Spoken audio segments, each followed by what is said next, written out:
सभी दर्शकों को मेरा नमस्कार। मैं ओंगो रिव्यू हिंदी चैनल में आपका स्वागत करता हूं। आज हम the Lord of the rings of power के 5वें एपिसोड की कहानी को एक्सप्लेन करने जा रहे हैं, तो खुश रहिए और बने रहिए हमारे साथ। 5वें एपिसोड की शुरुआत में हमें नॉरी और अनजान शख्स को दिखाया जाता है। नॉरी उसे अपने रहने के तौर तरीके समझाती है। नॉरी अनजान शख्स से कहती है कि हम हारफुट एक जगह से दूसरी जगह घूमते रहते हैं और अपने खाने की तलाश करते हैं, लेकिन इन सफर के दौरान हमें जान का खतरा होता है। अनजान शख्स कहता है कि क्या मैं भी तुम्हारे लिए खतरा हूँ? नॉरी बोलती है, नहीं, तुम खतरा नहीं हो, तुम दोस्त हो, क्योंकि तुम हमारी मदद कर रहे हो। इसके बाद सभी हारफुट और अनजान शख्स सफर में आगे की ओर निकलते हैं और सफर सुहाना करने के लिए पॉपी अपनी माँ को गाना सुनाती है। प्यारे गाने के साथ हम हारफुट और अनजान शख्स के कुछ सुकून भरे लम्हों को देखते हैं। अनजान शख्स तारों की तरफ देखता है। इसके बाद हम 3 अजीब शख्स को देखते हैं जो उस जगह की जांच पड़ताल कर रहे हैं जहां वो अनजान शख्स गिरा था। सीन शिफ्ट होता है अदार पर, जो धूप में खड़ा होता है। अदार के पास एक आक्स आकर कहता है कि हमारी सुरंग तैयार हो गई है मेरे मालिक। अदार उसका हाथ धूप में करते हुए कहता है कि कैसा महसूस हो रहा है? जैसे कि आग मेरे हाथ को जला रही हो मेरे पितृदेव, ऐसा आक्स कहता है। यहाँ हमें पता चलता है कि अदार को धूप से कोई तकलीफ नहीं होती है, लेकिन बाकी आर्क्स को होती है। इसका मतलब है कि वो पूरी तरह से ऑक्स नहीं है या उसके अंदर एल्फ की शक्तियां हैं। अदार ऑक्स से कहता है कि फौज को तैयार करो, वक्त आ गया है। वहीं सुरक्षा मीनार पर ब्रॉनविन खड़े होकर सभी को बताती है कि ऑक्स हम पर हमला करने वाले हैं। अगर हम उनके सामने झुक जाएं और उनके सेनापति की वफादारी की कसम लें तो वो हमें छोड़ देगा, लेकिन मेरा मानना है कि हमें उनका सामना करना चाहिए ताकि आने वाले समय में लोग हमारी बुज़दिली को नहीं बहादुरी की बात करें। तो कौन है जो मेरे साथ जंग में हिस्सा लेगा? कुछ लोग ब्रॉनविन की बात मानकर हाथ खड़ा करते हैं कि तभी वहां वॉल्ड्रैग आ जाता है। वो लोगों को अपनी बातों में फंसाकर ऑक्स का साथ देने को कहता है, जैसा कि उनके पूर्वजों ने किया था। वो कहता है कि हम उनसे लड़ नहीं सकते हैं, हमें उनकी गुलामी करनी चाहिए। आधे लोग उसकी बातों में आ जाते हैं और वॉल्ड्रैग के साथ अदार के पास चले जाते हैं। वॉल्ड्रैग थियो को भी अपने साथ जाने को कहता है, लेकिन थियो उसके साथ नहीं जाता है। अब हमारा कारवां न्यूमेनॉर की तरफ आता है जहां जंग में लड़ने की तैयारी जोरों शोरों से हो रही है। दक्षिण भूमि जाने के लिए सभी लोग जहाज को तैयार कर रहे थे। एलेंडिल तैयारी का जायजा लेता है, तभी वहां इसिल्डोर आ जाता है, लेकिन एलेंडिल उससे नाराज होता है। इसिल्डोर कहता है कि मुहिम में मुझे क्यों नहीं शामिल किया गया? एलेंडिल कहता है कि तुम्हें तो पश्चिम जाना था ना, तो तुम क्या करोगे इस मुहिम में शामिल होकर? इसिल्डोर उसे बताता है कि मैं भी न्यूमेनॉर की सेना में शामिल होना चाहता हूँ, लेकिन एलेंडिल उसे ये कहकर मना कर देता है कि तुम्हें एक मौका मिला था जब तुम समुद्र रक्षक बनकर न्यूमेनॉर की सेवा कर सकते थे, लेकिन तुमने वो मौका गवा दिया है। तुम हमारे साथ जाने के योग्य नहीं हो। तभी हमें न्यूमेनॉर के कुछ लोगों को दिखाया जाता है जो रानी मिरियल के फैसले से खुश नहीं है और फराजोन से सवाल पूछ रहे हैं कि उन्होंने मिरियल को रोका क्यों नहीं। मिरियल भी वहां होती है और फराजोन से सवाल पूछती है, लेकिन वो वहां से गुस्से में चला जाता है। हम कैमन और एरियन को देखते हैं। एरियन कहती है कि तुम फराजोन को समझाओ, वो तुम्हारी बात जरूर सुनेंगे। कैमन बोलता है कि मैं कुछ भी कहूं, लेकिन मेरी आवाज को दबा दिया जाता है। एरियन कहती है कि तो तुम अपनी आवाज बुलंद करो और वहां से चली जाती है। इसके बाद हम हॉलब्रांड को देखते हैं जो लोहार का काम कर रहा होता है और एक बेहतरीन तलवार बनाता है। तभी उसको रानी मिरियल को बुलावा आता है। हॉलब्रांड रानी से मिलने जाता है जहां गैलाड्रियल और फराजोन भी होते हैं। हॉलब्रांड उन्हें बताता है कि ऑक्स रक्षा मीनार की तरफ बढ़ रहे होंगे। फराजोन ये जानकारी समुद्री रक्षकों को बताने जाता है। मिरियल हॉलब्रांड को राजा हॉलब्रांड कहकर पुकारते हुए कहती है कि दक्षिण भूमि में आपका साथ बहुत महत्वपूर्ण होगा। हॉलब्रांड मिरियल की बातें सुन खुश नहीं होता है और वो उसे बताने वाला होता है कि वो उनके साथ दक्षिण भूमि नहीं जाएगा, लेकिन गैलाड्रियल उसकी बातों को काटते हुए कहती है कि हॉलब्रांड हमारे साथ जरूर जाएगा, वो बस थोड़ा हैरान हो गया है। तभी मिरियल के लिए संदेश आता है कि उनके पिता उनको बुला रहे हैं। हॉलब्रांड कहता है कि अपने फायदे के लिए तुम मुझे मोहरा मत बनाओ। गैलाड्रियल कहती है कि मेरे कहने पर न्यूमेनॉर ने दक्षिण भूमि जाने के लिए अपनी सेना तैयार कर ली, केवल तुम्हें राजा बनाने के लिए। मोहरा तो तुमने मुझे बनाया है। हॉलब्रांड गुस्से में अपने शाही चिन्ह को गैलाड्रियल के पास छोड़ जाता है। सीन हारफुट पर शिफ्ट होता है जो जंगल के भयानक रास्ते से गुजर रहे थे, जहां नॉरी और पॉपी को भेड़िए के पैरों के निशान दिखते हैं। मालवा सैडॉक से कहती है कि उस अनजान आदमी की वजह से कितने सारे अपशगुन हो रहे हैं। तुम नॉरी की गाड़ी छीन लो और उन्हें कारवां से बाहर निकाल दो। इसके बाद मालवा पेड़ों से कुछ तोड़ रही होती है तभी वहाँ नॉरी और पॉपी उसे बताती हैं कि जंगल में भेड़िया के पैरों के निशान हैं। तभी वहाँ जंगली भेड़िए आ जाते हैं और उन पर हमला कर देते हैं, लेकिन अनजान शख्स अपनी शक्तियों से उनकी जान बचा लेता है, लेकिन अनजान शख्स के हाथ में जख्म हो जाते हैं। सीन न्यूमेनॉर पर शिफ्ट होता है जहां वोलेंडिल और ऑन्टामो आपस में तलवारबाजी कर रहे होते हैं। तभी वहां गैलाड्रियल एलेंडिल से कहती है कि इनके पार में बहुत ताकत है, लेकिन ये ऑक्स के सामने कमजोर साबित होंगे।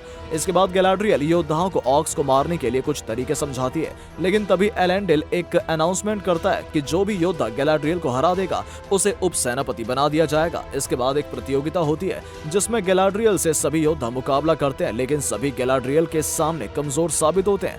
गैलाड्रियल इतनी अच्छी तलवारबाजी करती है कि सभी उसे देखते रह जाते हैं। हॉलब्रांड भी उसे तलवारबाजी करते हुए देखता है। गैलाड्रियल वोलांडिल को उप सेनापति घोषित कर देती है। वोलांडिल बहुत खुश होता है। तभी हॉलब्रांड वोलांडिल की गिरी हुई तलवार को बेहतरीन अंदाज में उठाकर उसे देता है, जिसे देख वोलांडिल शॉक हो जाता है। दूसरी तरफ कैमन अपने पिता फोरॉन्जन से जंग रुकवाने के लिए कहता है। फोराज़ोन उसे अपना प्लान बताते हुए कहता है कि हम दक्षिण भूमि के इंसानों को बचाएंगे और वहां का राजा एक ऐसे इंसान को बनाएंगे जो हमारा गुलाम हो। हम वहां के हर संसाधन पर अपना कब्जा जमा लेंगे। इसके बाद एल्फ हमारे गुलाम होंगे। सोचो इससे हमें कितना फायदा होगा। कुछ भी हो जाए मैं इस जंग को नहीं रोकूंगा। इसी बीच मिरियल अपने पिता से मिलती है। उसके पिता घबराते हुए कहते हैं कि हमारा राज्य खतरे में है। मिरियल कहती है कि खतरा टल चुका है पिताजी, मैं एल्फ के साथ दक्षिण भूमि जा रही हूँ, लेकिन उसके पिता उसे वहां जाने से मना करते हैं। अनजान शख्स अपने जादू की मदद से अपने जख्म को सही कर रहा होता है। तभी वहां नॉरी आती है और उसके जख्मों पर अपना हाथ लगाती है और उसका हाथ बर्फ में जमने लगता है। उसकी शक्ति की वजह से अचानक नॉरी दूर गिर जाती है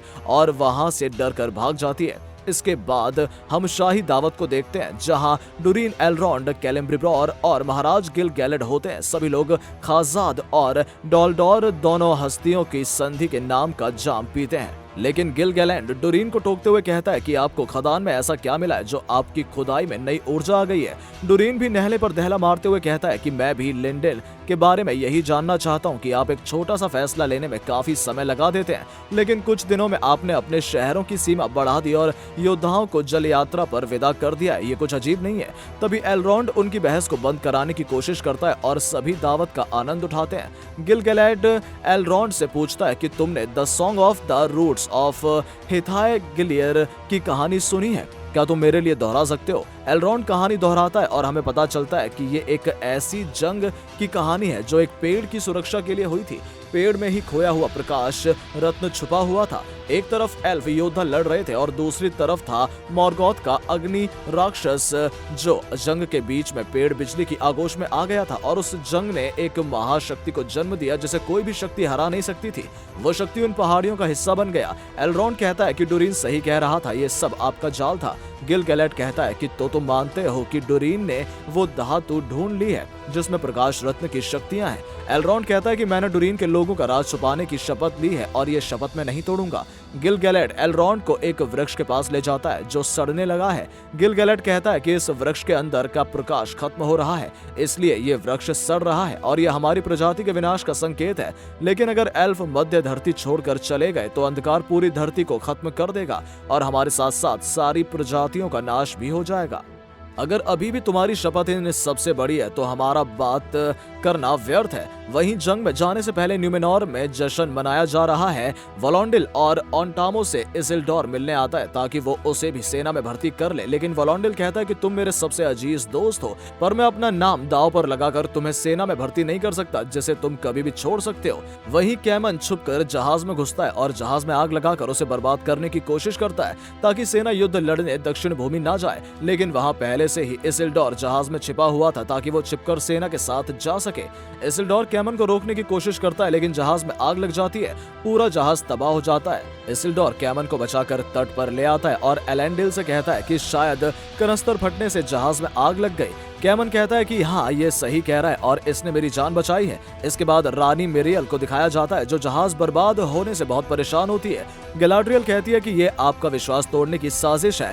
फाराज़ोन रानी से कहता है कि हमें युद्ध को टाल देना चाहिए। गैलाड्रियल कहती है कि हम युद्ध टाल नहीं सकते हैं क्योंकि शैतान लगातार शक्तिशाली हो रहा है। मिरियल कहती है कि कल सुबह समिति के लोग युद्ध पर आखिरी फैसला लेंगे और वहां पर राजा हॉलब्रांड का होना जरूरी है। वहीं दूसरी तरफ कैलेम्ब्रिब्रॉर एलरॉन्ड से माफी मांगता है कि उसने मिथ्रील की बात उससे छिपाई थी। एलरॉन्ड कहता है कि क्या हमें सिर्फ मिथ्रील ही बचा सकता है। वो कहता है कि मैंने हर तरह से इसकी जांच की, अगर हम अच्छी संख्या में मिथ्रील जमा कर लें तो ये हमारा कवच बन सकता है। एलरॉन्ड, सिर्फ तुम ही हो जो ये नामुमकिन काम कर सकते हो और हमारे लिए मिथ्रील इकट्ठा कर सकते हो। अब हमें गैलाड्रियल और हॉलब्रांड को दिखाया जाता है, जहां गैलाड्रियल हॉलब्रांड को समझाती है कि हमारे साथ चलो और जंग में हमारा साथ दो। हॉलब्रांड कहता है कि जब सबको मेरी सच्चाई के बारे में पता लगेगा और पता चलेगा कि मैं ऑक्स के चंगुल से कैसे बचकर निकला था, तो तुम सबको मुझसे नफरत होगी।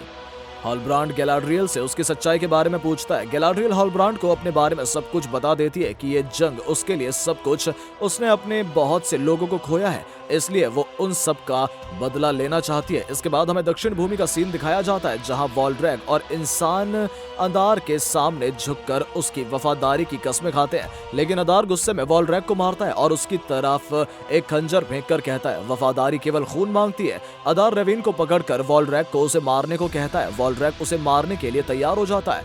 इसके बाद हम थियो और अराउंडिर को एक साथ देखते हैं, जहां अराउंडिर उसे कहता है कि तुमने जंग में लड़ने की हिम्मत को 14 साल की उम्र में प्राप्त कर लिया है और मुझे उसे प्राप्त करने के लिए 200 साल लग गए हैं। इसके बाद थियो अराउंडिर को जादुई तलवार के बारे में बता देता है, जिसे देख अराउंडिर कहता है कि इसको मैंने पहले भी देखा है, और वो झाड़ियों को हटाता है। सभी को तलवार का पूरा स्टैचू दिखाई देता है। अराउंडिर ब्रॉनविन को तलवार दिखाते हुए कहता है कि ये एक तरह की चाबी है जो दुश्मन ने तुम्हारे पूर्वजों को गुलाम बनाने के लिए किसी प्राचीन तंत्र से बनाई थी।